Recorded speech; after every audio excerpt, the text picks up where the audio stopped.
I was born in Idaho, but I have no recollection of Idaho. We left when I was a baby. Okay. And we moved to California. Cicero, Illinois. Okay. Borders Chicago. I was born in Rockville, Connecticut. So I was born in Brooklyn, New York, at Maimonides Hospital, which is a Jewish hospital in Brooklyn. I was born in Brooklyn. From Los Angeles, California, but we moved here when I was 5. I think the Satyrs at my aunt's house. One of my father's sisters lived not too far from us, and she used to make the Passover Seder. They had, I don't know, it seemed to me at that point like 1 million people. They had tables running all the way down the hall. But when I was in first grade, we had moved to the town of Albany, California, and I had started at a new school, and the Unitarian Universalist churches tend to teach the kids about other religions. So I had learned about Hanukkah. But the teacher asked how many kids in the class celebrate Christmas. And I raised my hand with, like, the majority of the other kids in the class. And then she said, how many celebrate Hanukkah? And I raised my hand, along with 2 other little girls. And that evening, my mother got a phone call from the mother of one of the little girls, and she said, welcome to the neighborhood. Why haven't we seen you at temple? Well, I am a convert, but growing up, my grandmother was raised in a Jewish house because her mother worked for the Jewish family on the famous Michigan Avenue there in Chicago. So a lot of the beliefs were instilled, even though we're technically Catholic. I mean, maybe when I was in college, actually. And that's when I had like a light bulb moment, like a true epiphany, when I realized, oh my God, that's what I am. So that was, and I kind of walked around, I was at the University of Florida and I was in a class and read a synopsis of what the tenets of Judaism, right? Mm-hmm. The main beliefs. And it was just a light bulb smack in the face, and I walked around the rest of the day thinking, oh my gosh, does anyone else know that this is what I am? Because it was kind of a big moment. So the first thing that I really remember is my mom, when we lived in Oklahoma, decorating the house for Hanukkah. Mm-hmm. Like, hugely decorating the house for Hanukkah in a way that, like, when we moved to Massachusetts, she did not do. So like banners and Happy Hanukkah banners and things like that. So I guess that's my first real memory, that and going to Passover Seders. Mm-hmm. Growing up in Brooklyn, I grew up immersed in Judaism. My extended family was all around. The neighborhood I grew up in was heavily Jewish. In the public school I went to, through 6th grade, for example, there were only 2 kids who weren't Jewish in the whole school. Mm-hmm. So it was just the way it was. Mm-hmm. I remember, it's hard to remember first memories. I remember my grandmother praying and being very observant. And I remember walking to synagogue on high holy days, but it was just something that was taken for granted. I don't have any striking memories of the first time I realized it. Mm-hmm. Judaism was always a part of the family. There was never any differentiation between, Judaism was just, the whole family was immersed into it. Mm-hmm. In the beginning, I was in Los Angeles as a small child, and everybody was Jewish and just was a Jewish world. And then we moved to Illinois, Carbondale, Illinois, for a couple of years. And so my first synagogue that I actually went to, that I remember, was in a farmhouse. Mm-hmm. And because the Jewish community there was very tiny, maybe 30 or 40 people in the entire town. I tend to prefer the smaller congregations because I feel like it's easier to get involved and get to know people. I prefer small. Yeah. And why is that? The connections, the closeness of the people.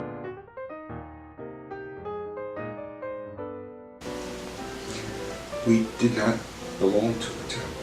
Okay. So I didn't have one. It was a busy synagogue, and they would not just have one bar mitzvah, they had 2 bar mitzvahs every Shabbat. The rabbi was kind of distant and formal, and the adults kept their distance. It wasn't the warmth and the friendliness that you have here at Bethel. So when I lived in Oklahoma, the name of the temple was Temple Israel.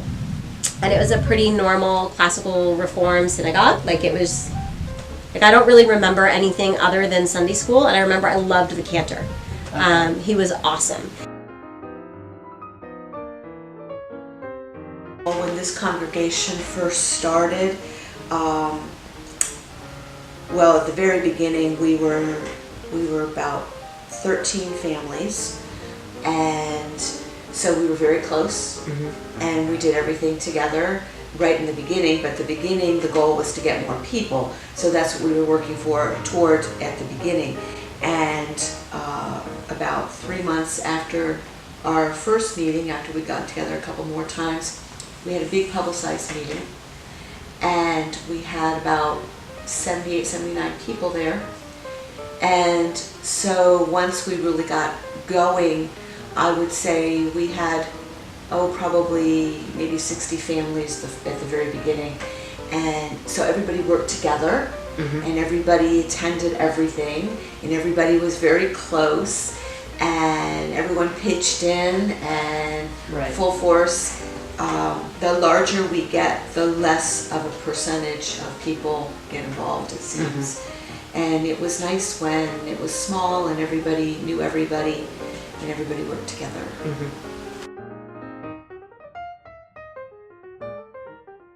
Do you have any memories of your Bar Mitzvah? Absolutely. Absolutely. I was terrified. And I shared it with a young boy who had a great voice, and I couldn't carry a tune. So that made it even scarier. We did get to divide up some Torah readings and such, but and I was very comfortable with reading the Hebrew, but not when it came to chanting or singing. But we had a great party that night. It was wonderful to have family there. It was a positive event, but I was not one who was comfortable being up in front of the audience and being the center of attention, and then having and not being good at the musical part of it.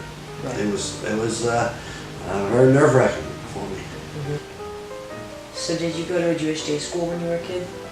No, but I taught at one when I was an adult. My first grown-up job after I graduated from college was to teach in a Jewish day school. When I was in the 6th grade, my father took a leave of absence. He was a professor at USF. He was original faculty. He took a leave of absence to work for the Small Business Administration in Washington, D.C.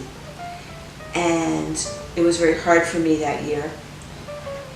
But I made a good friend, and we had been friends for a few months, and then we made plans to have a play date where I would walk home with her one day. And before we got to her house, she said, "There's something I need to tell you." She said, "Don't mention that you're Jewish, because my father hates Jews. And so just don't even talk about it, don't let it come up."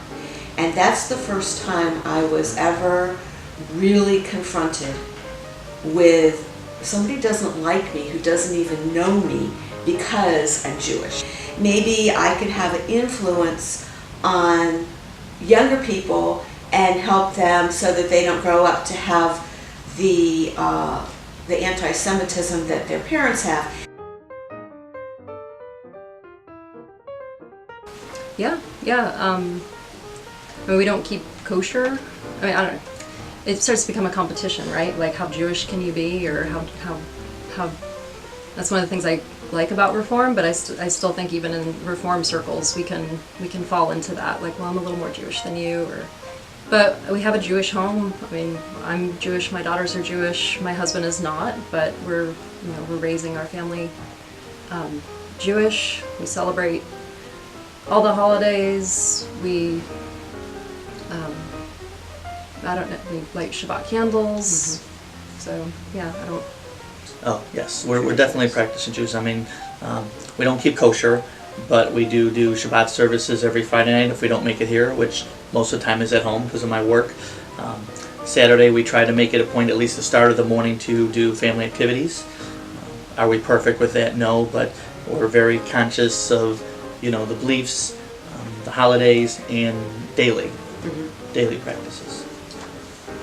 We bought kosher meat, but that was as far as it went. Okay. And we also went to services for the high holidays. Okay. Did you say any prayers? Did you do Shabbat dinner? When I was a kid, yeah. Friday night dinner was chicken and chicken soup. Mm-hmm. Of course. Can't go wrong with that. Right. I remember the first time my mother tried to use a pressure cooker, and she did something wrong and had her clean chicken off the kitchen ceiling. Well, there were probably a few things. One was we did light Shabbat candles, not every week, but maybe once or twice a month, and we would gather together often on Friday evening. The family would gather together for a more traditional meal. And we did observe the holidays. Passover Seder's stick out. We really enjoyed getting together for Passover Seder's. And the high holidays, I remember clearly because that was the one time of the year when we did not ride. And so we were about a mile away from the synagogue. And I remember with my friends, as we were old enough to walk to the synagogue by ourselves, we would go. My sister, who's 2 years younger than me, says she never got to go, that the girls didn't go then, but I remember that very clearly. The other thing is being part of a large family. My mother and my father were both one of 7 kids. It seemed like there were always life cycle events going on. There were the happy life cycle events like the births and the bar mitzvahs and weddings that were certainly done in a Jewish way, but there were also the deaths and the funerals and the sitting shiva. So a lot of the expression of Judaism came around life cycle events also. And eventually learned enough and learned how to chant Torah, which I have done a few times. It changes from time to time, but I think my favorite holiday is still Passover. I like that because I like that the whole family gets together, friends, you can invite friends over to their house, have big seders, and I like the meaning of the story of freedom. Once we were slaves, now we are free. And I like thinking about how we can apply that to our world today, how there are still people in our world today that are not free, and how it's important for us as Jews to work for the freedom of all people. If I have one, it's Passover, and it's because at Passover I make chopped liver. That's the one and only time of the year that I make it. And I like chopped liver. Yeah. It was chopped liver and harosas, you said? Yeah. Are your favorite 2 foods from the Seder? The ones where we get to eat. Yes. So, Those are the best. right? Which is most of them, right? The vast majority. I don't know. I mean, I truly, like, everyone that's coming up, I'm like, oh, I love this one so much. I love Rosh Hashanah. I love Yom Kippur. I love the denial part of it. I love fasting. I love the introspection of it. I think we're so lucky in Judaism to have holidays where that's the focus. Like Right. it's not, having grown up Christian, I can make that comparison where holidays are still about like family and food and good things, but there's just this, the introspection of it I think is powerful and really valuable. I love that about it. So for me, it's Simchat Torah. I know it's kind of not the one a lot of people think of, but I just love the symbolism of starting a new year again, finishing and starting right away. To me, that's really symbolic of life. And growing up not being Jewish, I've always been respectful of, I'm a history buff, and the history, not all good for Jewish people, is impressive. And, we talk about, the Torah has kept us, and that to me is very symbolic of the whole Jewish faith. So, the thing that you said about, starting a new year, starting over again, we had kind of the same response about a different holiday, Yom Kippur. How do you feel about Yom Kippur? Yom Kippur is a hard day, but it's supposed to be. I appreciate that it's really a day where you feel like some form of, I don't want to use the term suffering because that's a little dramatic in my mind, but you really realize it makes you think because, you're hungry, you're sitting, well, many people are sitting through services every day. We don't drink or eat, and I've actually made that now, I don't know, 18 years, where we make it through the day, and it really gets you to think about what I feel you're supposed to think about. Years past and what you can do better, and understanding that there's some people that aren't as lucky as you, and that little discomfort you go through throughout the day should help motivate you for the upcoming year. Pesach, partly because of the meaning of it, I just really appreciate the focus on freedom and freedom physically, but freedom emotionally and cognitively and such. And I appreciate coming together with friends and family for kind of a festive meal and enjoying the company of people who are important to me.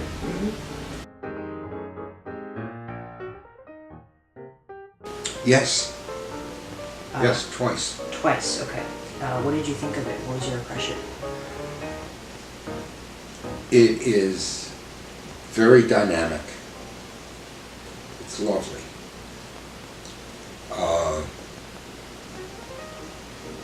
First time I was there, I gave a paper at the Miskav Yerushalayim conference, which is an international conference on Sephardic and Mizrahi studies. And met a lot of very nice people there. The second time I went there, it was not quite as pleasant. I went for another conference, and that one was not that pleasant. The people running it were just downright unpleasant. Okay. So was... No, I haven't. I'd like to go sometime. I don't know. It seems unsafe, but I know lots of people who have been recently, and it's just fine. It looks hot. It seems really expensive. I hear horror stories about the flight over there. I don't know. And I love going new places. Like I would not be considered Jewish there, and I have an issue with that. Like my kids wouldn't be considered Jewish. Yes, we went on the Bethlehem trip. That was our first trip to Israel. Yeah, definitely. In fact, when I converted, I was pregnant with Adeline. It's such an important part of my Judaism and our family's Judaism. I mean, my daughters, they go to religious school here, and we come to services regularly. We were at services last night for Selichot, which was really lovely. My kids describe it as their second home, and I love that.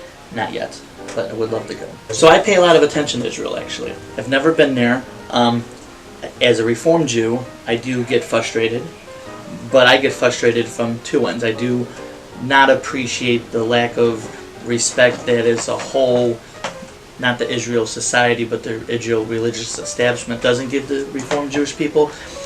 But I'm also a little more of a traditionalist in many ways, and I get frustrated that sometimes some things are pushed too much. People want us to respect us as Reformed Jews for the ways we are different. I think we also need to try to respect people that are more Orthodox, ultra-Orthodox, conservative, the way they prefer to practice Judaism. So I find it balanced, but I don't see that there's any conflict in being proud as a Jew to defend Israel. As a matter of fact, I'll go up to lobby in Tallahassee often for work and for Israel, and it's very bipartisan. So we don't get involved in, I can be whatever political party I am, but when I'm up there, it's just about Israel. I do like that they try to take the high road the majority of the time. Everyone's not always going to agree with politics, but as a whole, they try to do the righteous thing. Whether it's sending out pamphlets before And I get very frustrated that the rest of the world doesn't think Israel should be able to defend themselves. You know, oh, it's just a few bombs being tossed in, or rockets, or, you know, firecracker kites, or whatever it may be, and it's extremely frustrating, and it causes a lot of angst for me, and when people have conversations, it becomes very heated for me. Yeah. Because no other country in the world would put up with it, but Israel's expected to. Yes, we actually have two.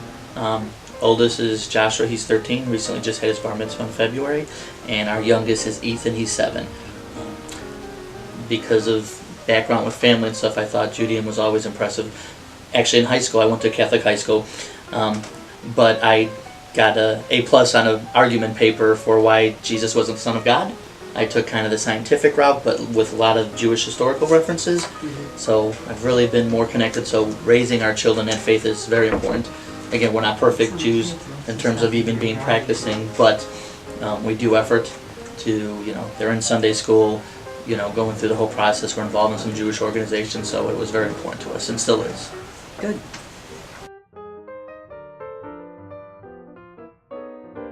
That's a good question. I hadn't ever really thought about that, but that's a very good question. I think it would have been interesting to see it like that, but I can't imagine that now. I mean, I definitely like being part of an egalitarian congregation where women are allowed to chant Torah, and I would certainly like to be able to go to the Western Wall sometime and pray at the Western Wall with other women, which maybe wouldn't have been done back before things were as modern as they are now, and it's still somewhat problematic over there, but still I think that's something that I think would be very meaningful.